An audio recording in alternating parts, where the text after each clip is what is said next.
Welcome children.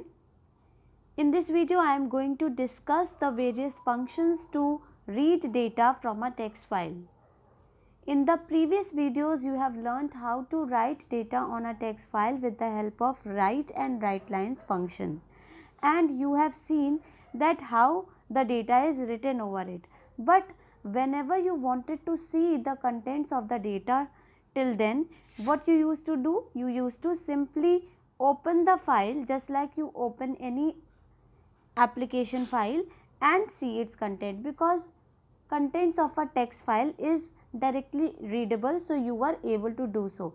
But you know children, whenever you create a file programmatically, you must read its contents also programmatically. Okay, so for this purpose we are provided with some functions in Python which help us to read data from the file. Okay, but before you can read data from the file, one very important thing is that whenever you read data from a file, the file must exist already, otherwise input output error is raised saying file not found error. Okay, so when whatever reading mode you are opening the file, be it R mode, R plus mode, or RB mode or RB plus mode, whatever it is, if reading is involved, make sure that the file that you are going to read is already present, otherwise you will get this kind of error. Clear? So the first function is read function. This function reads the specified number of bytes from the associated file and returns it in the form of a string. So here you can simply pass the number of bytes you want to read from the file, and whatever you specify, that number of bytes get read and returned in the form of a string. So here you can see the syntax. You have to invoke this function with the help of file handle object and then call this function and pass n in it. Now see, what is n? N is an optional parameter which specifies the number of bytes to be read from the file, but since it is optional, so if you do not specify the value for n, then what it does, it reads the entire contents of the file in one go. मतलब एक ही बार में पूरा data read करके आपको string के form में return कर देता है.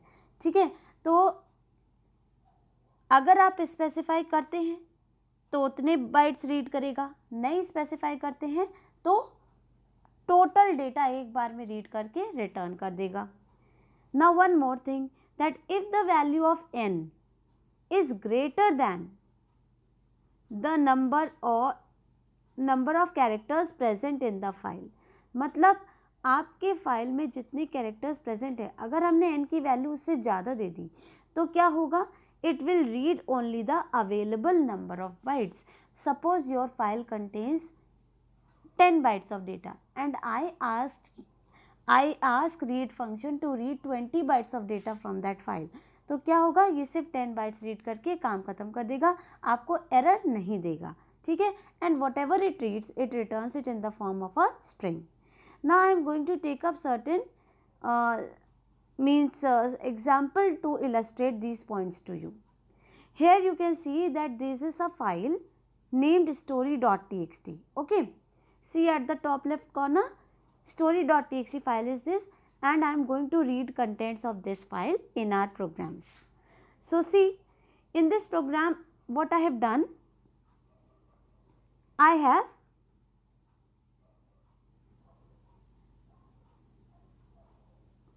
simply used read function here. Okay, and in the read function I am not passing anything. Then what will happen? It will read the entire content and store it in variable s, and then when we will print s, the entire content will get printed. Let us see. See in the output all the content that was there in the file. I am showing you the file again. See, this was the content. once से start हो रहा था, RLB से end हो रहा था. So see, you can see all the data is there. Okay, तो जब हम कुछ पास नहीं करते तो ये पूरा कंटेंट रीड कर लेता है. Now again see, this is the content and this time I am going to read only 15 characters. अब देखिए आपने फाइल को रीडिंग मोड में ओपन किया है और उसमें जैसे ही आप रीडिंग के लिए फाइल को ओपन करते हो, you find the cursor in the beginning of the file. So when you will execute this statement, f dot read 15, so what will happen? From the beginning of the file, it will read first 15 characters and return it in the form of a string which I am printing. Okay, so let us see the output. See, this time it read first 15 characters. अब अगर आप इसके बाद फिर से reading करेंगे तो क्या होगा? फर्स्ट 15 कैरेक्टर्स के बाद आपका कर्सर अब प्रेजेंट है. Now when you will perform reading तो ये उसके आगे से रीड करेगा, बिगनिंग से नहीं रीड करेगा. कर्सर जहाँ पहुँच चुका है अब उसके आगे से रीडिंग होगी. ठीक है, तो इस तरीके से काम होता है. Now see what I have done in this screenshot. I have passed 200. Now I already know that my file is not containing 200 characters. उसमें कुछ कम characters हैं and I am asking the read function to read 200 characters. So what it will do? It will not give you any error. It will simply read available number of bytes. तो जितना data present है वो read कर देगा और output में आपको display कर देगा. तो देखिए सारा content यहाँ पे present है. ठीक है, so this is the way read function does it work. Now see one important point. This function returns an empty string on reaching the end of the file. मतलब जैसे ही end of file आएगा ये आपको एक empty string return करेगा. And this behavior of read function can be used to detect the end of the file. देखिए जब आप फाइल का डेटा रीड कर रहे होते हैं तो आपको नहीं मालूम उस फाइल पे कितना डेटा लिखा हुआ है. ठीक है, तो उसके लिए हमें end of file डिटेक्ट करने की ज़रूरत पड़ती है. तो इसके लिए हमें ये इसका जो बिहेवियर है that it returns the empty string as soon as end of file is reached, ये बिहेवियर हमें हेल्प करता है. Let us see a program. यहाँ पे देखिए मैं क्या कर रही हूँ. I have opened a file days.txt. Okay, और अब मैं इस फाइल से एक एक कैरेक्टर रीड कर रही हूँ और उसको आउटपुट स्क्रीन पे डिस्प्ले कर रही हूँ. ठीक है, तो फाइल को मैंने रीडिंग मोड में वो ओपन किया और you can C in this line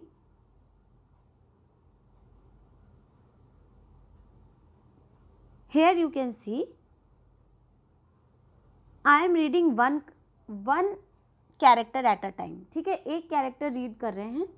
अब यहाँ पे एक बहुत इंपॉर्टेंट चीज़ देखिए कि मैंने S में इनिशियली क्या स्टोर किया है, ब्लैंक स्पेस स्टोर की है, नल स्ट्रिंग नहीं. क्यों? क्योंकि मैं इस फाइल का एक एक कैरेक्टर रीड करूँगी. ठीक है, लेकिन मुझे कब तक रीडिंग करनी है? जब तक S में नल स्ट्रिंग ना आ जाए, क्योंकि मुझे मालूम है जैसे ही फाइल का कंटेंट ख़त्म होगा तो ये मुझे नल स्ट्रिंग रिटर्न करेगा. मतलब रीड फंक्शन नल स्ट्रिंग रिटर्न करेगा और S में नल स्ट्रिंग आ जाएगी. तो जैसे ही S में नल स्ट्रिंग आएगी मेरे फाइल का कंटेंट पूरा रीड हो चुका होगा और अब मुझे इस काम को रोक देना चाहिए. इसीलिए मैंने इस बिगनिंग में स्पेस स्टोर किया है, यहाँ पे स्पेस स्टोर किया है ताकि पहली बार में हम लूप में एंटर कर ही जाएं. ठीक है, और फिर उसके बाद हम एक कैरेक्टर रीड किया, प्रिंट किया, फिर रीड किया, प्रिंट किया. जैसे ही रीड करने पे हमें नल स्ट्रिंग मिलेगी, नल स्ट्रिंग प्रिंट हो जाएगी. ठीक है, क्योंकि नल स्ट्रिंग रीड करने के बाद आपका प्रिंट एस एग्जीक्यूट होगा तो नल स्ट्रिंग प्रिंट हो जाएगी. नल स्ट्रिंग प्रिंट करने के बाद लाइन चेंज करेगा क्योंकि प्रिंट ऑब्वियसली लाइन चेंज करता है हर बार. And then when you will reach here आपकी लूप कंडीशन फॉल्स हो जाएगी and you will terminate the loop and you will come at this line and this line will be printed and F dot close will be done. अब देखिए, let us see the output. So see, this is the content of your days.txt file जिसको हमने open किया है file में. On the right hand side you can see it. ठीक है, Sunday is written over it. So what output I am getting? SUNDAY and then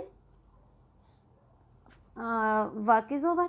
अब यहाँ पे देखिए, सबसे पहले उसने एस रीड किया, एस रीड करके प्रिंट किया और प्रिंट ने कर्सर को नेक्स्ट लाइन पे ले आया, फिर यू रीड किया नेक्स्ट लाइन, एन रीड किया next line.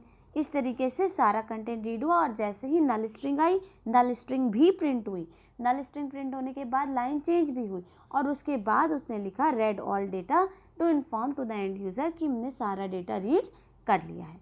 So this is the way we use these to this function. We have one more way of doing this same program. See, अब की बार मैंने एक एक कैरेक्टर ना read करके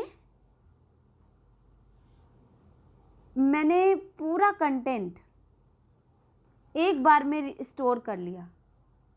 ठीक है, पूरा कंटेंट एक बार में स्टोर कर लिया है और उसके बाद मैं देखिए क्या कर रही हूँ, फॉर आई इन एस क्या होगा, फाइल का पूरा डेटा एस में आ गया। ठीक है, और I for I in S में क्या होगा, एस का एक एक कैरेक्टर आई में आएगा और वो प्रिंट होगा।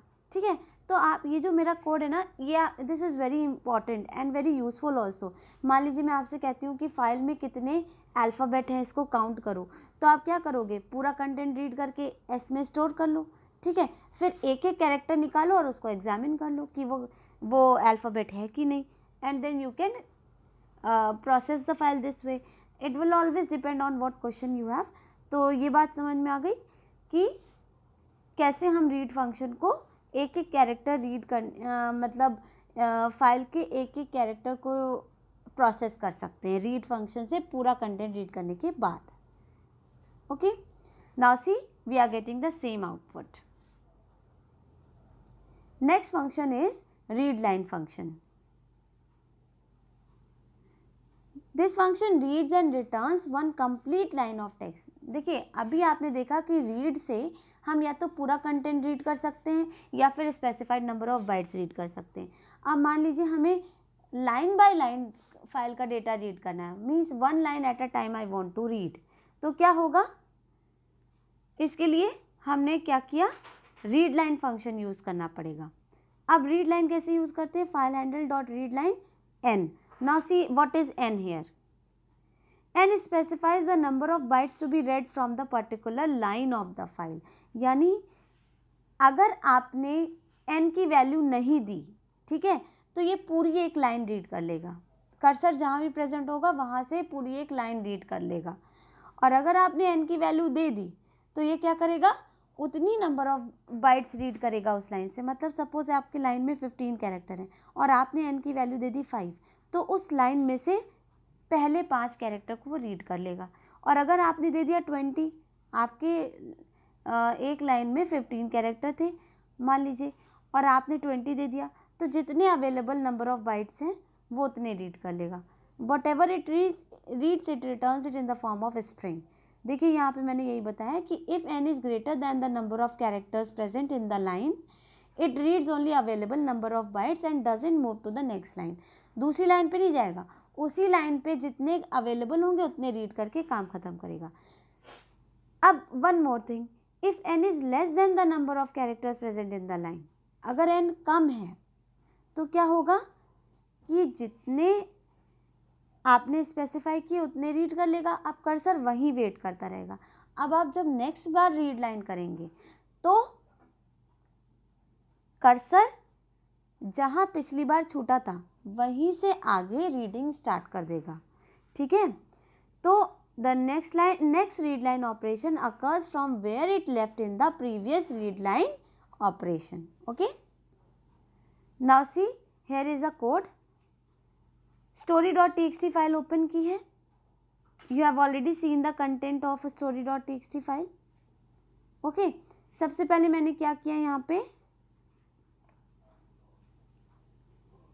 रीड लाइन किया, यानी कि सबसे पहली लाइन रीड हो जाएगी और एस में स्टोर हो जाएगी। ठीक है, तो एस को हमने प्रिंट करा दिया। फिर एक्स में मैंने क्या किया, एफ डॉट रीड लाइन 5, यानी कि अब मेरा सेकेंड लाइन पे कर्सर था और मैंने सिर्फ 5 कैरेक्टर्स रीड किए, तो सेकेंड लाइन पे तो ज़्यादा कैरेक्टर्स हैं, 5 कैरेक्टर्स रीड होंगे तो कर्सर पूरी लाइन तो रीड कर नहीं पाएगा। ठीक है, x को प्रिंट करा दिया। उसके बाद मैंने लिखा f डॉट रीड लाइन 20। अब ये वाला जो रीड लाइन है वो सेकेंड लाइन में जहाँ से कर्सर पिछली बार छूटा था वहीं से आगे रीड करेगा। अब उसे 20 मिलेंगे तो वो 20 कैरेक्टर्स रीड कर लेगा, नहीं मिलेंगे तो जितने मिलेंगे उतने ही रीड कर लेगा। This is what I am illustrating and then I am printing y. ठीक है, तो एस में आएगी पूरी फर्स्ट स्ट्रिंग, मतलब फाइल की पहली लाइन आनी चाहिए। एक्स में दूसरी लाइन के पहले 5 कैरेक्टर आने चाहिए और वाई में सेकेंड लाइन के रिमेनिंग कैरेक्टर्स आने चाहिए। ठीक है, तो let us see this output. So here you can see the content of the file is there. ठीक है, इतना कंटेंट था, 3 लाइन थी। अब देखिए एस में क्या आ रहा है, फर्स्ट कंप्लीट लाइन एस में आ गई। ठीक है, और एक चीज़ और नोटिस करो कि ये जो रवि है ना, रवि और फुल स्टॉप के बाद यहाँ पे लाइन चेंज कैरेक्टर लगा हुआ है, तभी हम नेक्स्ट लाइन को हमने नेक्स्ट लाइन पे लिखा था। ठीक है, तो उसने जब once upon a time there lived a boy named Ravi read किया तो उसके बाद उसने लाइन चेंज कैरेक्टर भी रीड किया था, इसीलिए देखिए एक लाइन छूटी हुई है एस को प्रिंट करने के बाद। ये इसलिए क्योंकि रवि के बाद लाइन चेंज कैरेक्टर भी है। ठीक है, और प्रिंट कराया तो प्रिंट भी तो एक लाइन चेंज करता है ना, तो इसीलिए देखिए पहले तो रवि के बाद कर्सर नेक्स्ट लाइन पे आया, फिर एक एम्प्टी लाइन छूट गई बिकॉज ऑफ प्रिंट फंक्शन। लेकिन एक्स के केस में क्या हो रहा है, एक्स ने देखो पहले 5 कैरेक्टर रीड किए, HE स्पेस WA। ठीक है, फिर उसके बाद लाइन चेंज तो वो रीड कर नहीं पाया, तो प्रिंट ने कर्सर को नेक्स्ट लाइन पे ले आया। फिर y इज इक्वल टू, अब देखिए कर्सर हमारा WA के बाद रुक गया था, अब S से लेके उसे 20 कैरेक्टर रीड करने। अब उसको 20 कैरेक्टर्स मिले नहीं, तो जितने मिले उसने उतने रीड कर लिए, लेकिन at the same time old के बाद देखिए लाइन चेंज है, इसलिए लाइन चेंज भी प्रिंट हुआ है और कर्सर नेक्स्ट लाइन पे भी आ गया है। ठीक है, सो I hope you must have understood now.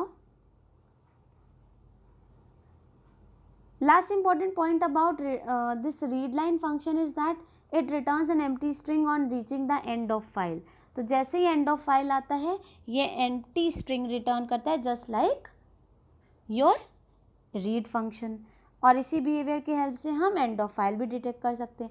तो मान लीजिए आपको एक फाइल का content line by line read करना है, मतलब जब तक कि एंड ऑफ फाइल ना आ जाए, तो उसके लिए हम क्या कर सकते हैं, again see what I have done.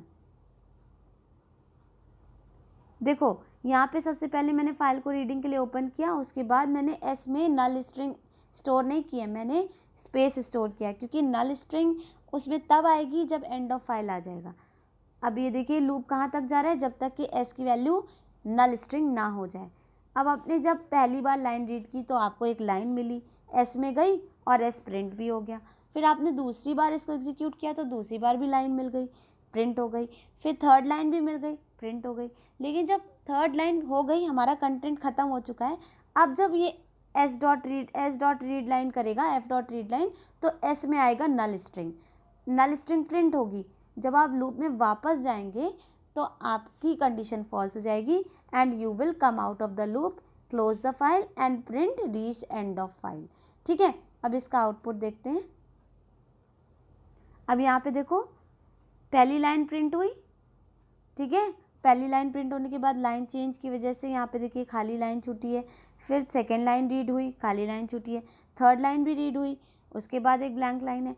अब क्या हुआ, नल स्ट्रिंग रिटर्न हुआ, तो नल स्ट्रिंग भी प्रिंट हो गया। ठीक है, लेकिन लूप से हम बाहर आ गए and now reached and of file has come. ठीक है,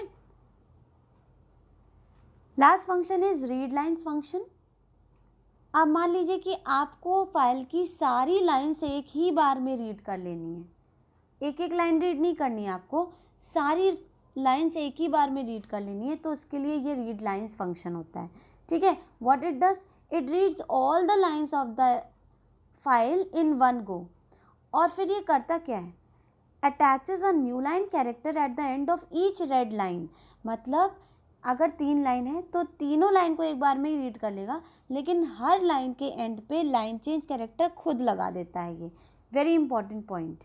ठीक है, तो अपने आप एक बैकस्लैश एन ये हर लाइन के एंड में ऐड करने के बाद it wrap wraps them in the form of a list and then returns that list.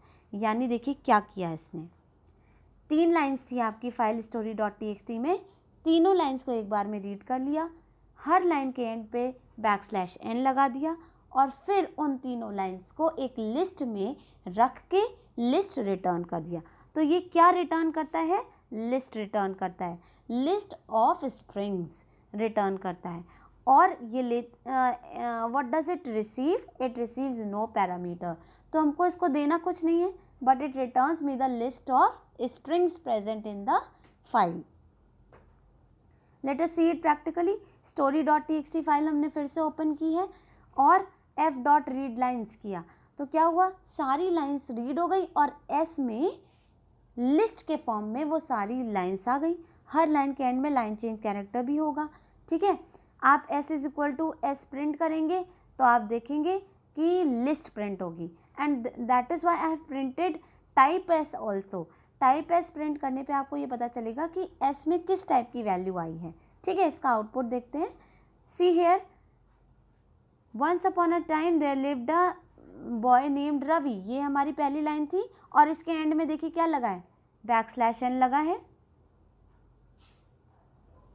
I am specifying it, सी यहाँ पे देखिए \n है, फिर सेकेंड लाइन के एंड में भी \n है, थर्ड लाइन के एंड में भी \n है, ठीक है। तो ये 3 लाइन्स थी और उसके बाद देखिए टाइप ऑफ s प्रिंट हुआ है, क्लियर। तो इस तरीके से रीड लाइन्स फंक्शन काम करता है। Now it depends upon your need, when you need this function तब आप इसको यूज़ करते हैं। अब last point about read lines function is कि ये फाइल का एंड आने पे एम्प्टी लिस्ट रिटर्न करता है। रीड और रीड लाइन क्या करते थे, एम्प्टी स्ट्रिंग रिटर्न करते थे, ये एम्प्टी लिस्ट रिटर्न करता है, ठीक है। अब आप देखिए कि ये एक एम्प्टी फाइल है, मैंने इसका नाम भी empty.txt लिखा है, ठीक है। और जब मैंने इस फाइल से रीडिंग की तो क्या हुआ, जो भी आप उसको वहाँ पे कुछ कंटेंट मिला नहीं, तो ये क्या करेगा, एम्प्टी लिस्ट रिटर्न करेगा, तो s में एम्प्टी लिस्ट आएगी, ठीक है। अब आप यहाँ पे देखिए s में एम्प्टी लिस्ट आ जाएगी, एम्प्टी लिस्ट हम प्रिंट कर देंगे, टाइप ऑफ s भी प्रिंट कर रहे हैं, तो देखिए आउटपुट क्या आया, s क्या प्रिंट हुआ, एम्प्टी लिस्ट, और टाइप क्या प्रिंट हुआ, लिस्ट। तो यानी जब भी आप एक एम्प्टी फाइल से रीड करते हैं या फिर एंड ऑफ फाइल आ जाता है तो ये एम्प्टी लिस्ट रिटर्न करता है, जिसकी हेल्प से हम एंड ऑफ फाइल सर्च कर सकते हैं। So this was all about your read, read line and read lines function. I hope all of you must have understood. In the next video I'll show you their practical implementation. If you have any confusion you can write in the comment section. Thank you so much.